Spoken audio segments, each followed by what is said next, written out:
कुठल्या तरी एका भक्तानी ना साईबाबांना एक लाकडी फळी दिली होती.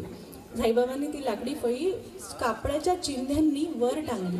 त्या कापडीच्या चिंध्यांनी वर टाकलेल्या फळीवर साईबाबा झोपत असत.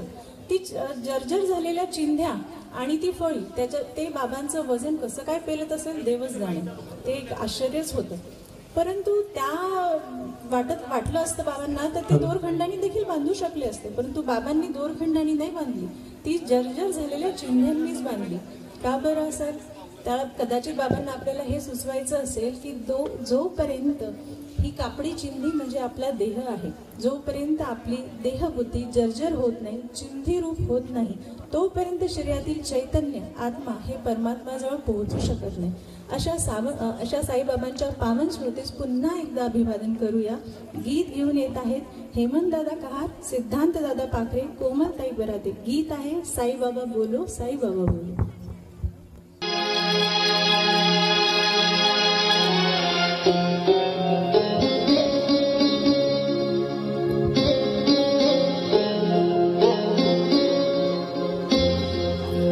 साई बाबा बोलो, साई बाबा बोलो.